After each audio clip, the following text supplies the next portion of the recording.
Ginanap ngayong araw ng ika-24 ng Enero taong 2023 ang pag-release ng financial assistance para sa mga scholar ng SMART program ng CHED na pinangunahan ni Congressman Isidro T. Ongab. Nagbigay rin ng mensahe si Councilor Alberto T. Ongab in behalf kay Congressman Isidro Ongab sa mga estudyanteng makakabenepisyo sa nasabing programa. Sa itong mga representatives from CHED, sa ako mga staff na Trigaron, sa tanang mga estudyante o parents nga sa atong grantee sa SMART grant mo, mayong hapon sa inyong tanan. Halos siguro kung ay 100 slots, musulti kang may 2,000, 5,000 for the apply. But we cannot do anything also, we cannot please everybody. So, kung maka-comply mo sa requirements natin, yan po, pasa mo sa ilahan palit sa ilahan pagkuhan, pag-bigtisa sa inyong requirements, so then, congratulations. And for the information to everybody, the office of Congressman Isidro Ongab and the office of Councilor Ongab is not promoting any signature campaign for that charter change. Wala ni we are against it. Kaya naman ko'y nagagamit ng among pangalan na.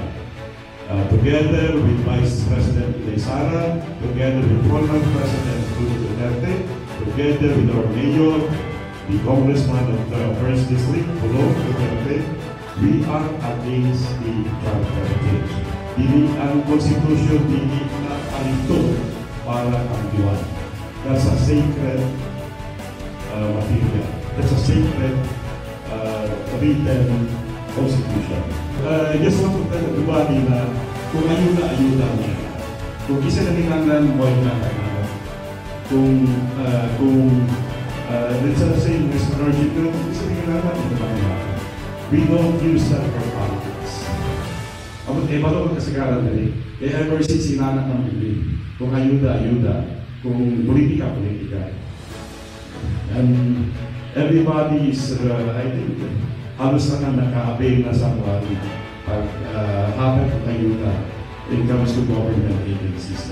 Wala man kong ingon nga let us say, kung is ay pabor, is ay kwano, we selected you according of course the recommendation sa barangay and for the recommendation of the school, and then based po sa requirements sa CHED, pag-income level mga pag-income level, kasi namin ng final final selection, no? So first tranche day na-approve, no? So congratulations sa inyo tanan. But I'll tell you in front of everybody, that we are trying our best to make this district a better place to live every year. Nakita kong ninyo ang diferensya. Pagsugod na ito sa 3rd district, way back 2007 hanggang unsa ang naitabo sa itong district. If we continue improving our district, then the jobs will come, the opportunities will come. That's why we're trying our best to make this district a better place to live. So to everybody, congratulations, and I hope you value what the government has given to you. Thank you very much, and good afternoon. Nagbigay kaalaman din ng kawani ng CHED tungkol sa programa. So this is the SMART program, meaning Student Monetary Assistance for Recovery and Transition. So this is initiated by the House of the Representatives, so specifically sa office ni Congressman Isidro Ongab in partnership with the Commission on Higher Education. This is a one-time payment of 25,000 pesos to Filipino citizens who are enrolled to the first semester school year 2023-2024 in any higher education institutions. So in the region, we have almost 2,000 slots, and for the Davao City District 3, we have 60 plus pa lang for batch 1, but by batch 2 pa tayo. So they should watch out for the second releasing of batch 2. So the budget is sourced from the Higher Education Development Fund of CHED. How did they apply? So actually the applications were through the congressional office. Now the congressional office evaluates the applications and then i-endorse nila yung list of qualified grantees sa CHED Central, and the CHED Central will endorse it to the region for the fund transfer and the additional validation if talagang eligible sila, and finally the release. Can you say that this is a success po, ma'am, if ever? Yes, of course. I forgot to explain pala the objective of SMART. So the objective of SMART is to increase the number of graduates despite the pandemic, no, kahit 2 years ago pa yung pandemic, but whether we like it or not, yung impact nito sa ating mga fellow Filipino citizens is still there. So the 25,000 shall be used for educational costs such as tuition, miscellaneous fee, and allowances. So since one-time grant lang ito, so actually hindi pa yan enough, no, to make them finish their studies, so they can also coordinate with their congressional districts pa rin for some other options na scholarships such as Tulong Dunong program, and then they can also watch out sa CHED Region 11 every April or May, no, every year for those incoming first-year students for the CHED Merit Scholarship. And I think meron ding mga opportunities sa city natin. Nagbahagi rin ng impormasyon patungkol sa kung paano at bakit nagbigay ng ganitong programa ang staff ni Congressman Ungab. It was Kong Ungab who asked CHED to allocate some of the SMART Fund to the students of the 3rd District, and let me clarify po, hindi po siya scholarship.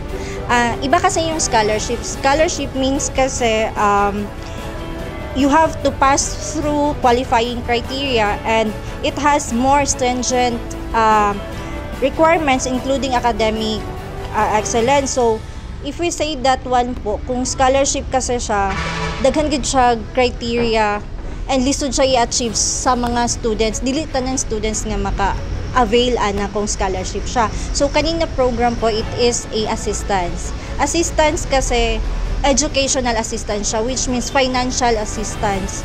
So ginahatag siya for indigent students of our district, the 3rd District. So kuan na siya, ma'am, kanang tanan maka-avail ani as long as wala siya failing grade. And if diri lang po sa within Davao City lang po ang school nga cater ani na program po. Follow-up question lang. So you have said is assistance ni siya. So para saan man pag-avail sa mga kuanan ni estudyante, tanan ba pwede ani or limited lang siya sa 3rd District?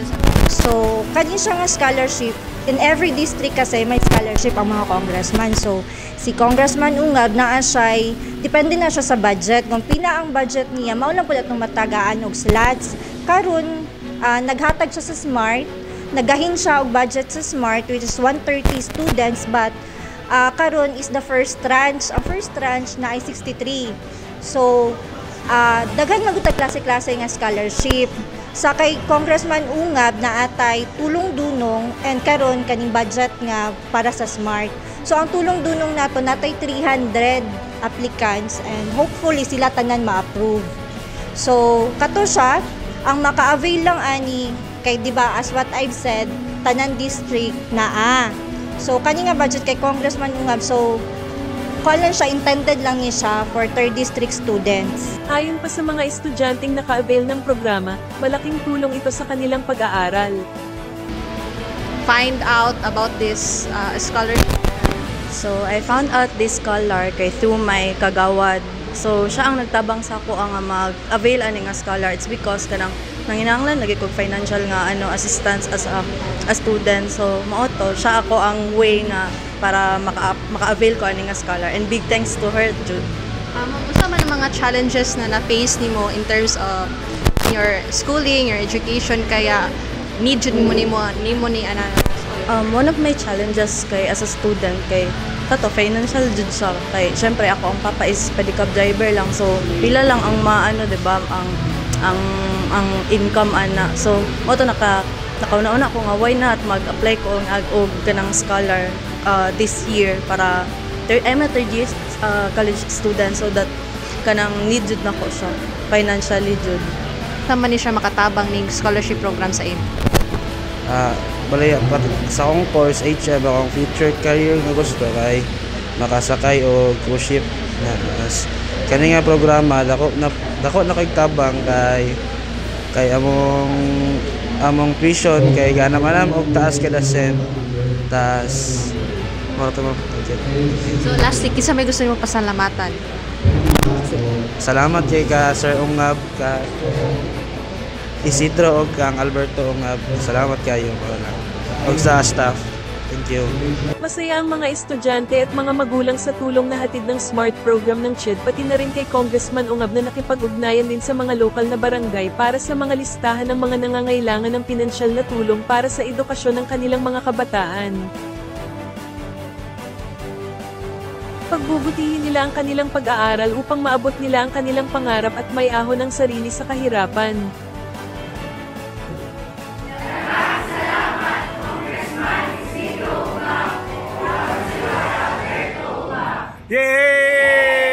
Maraming salamat sa panonood.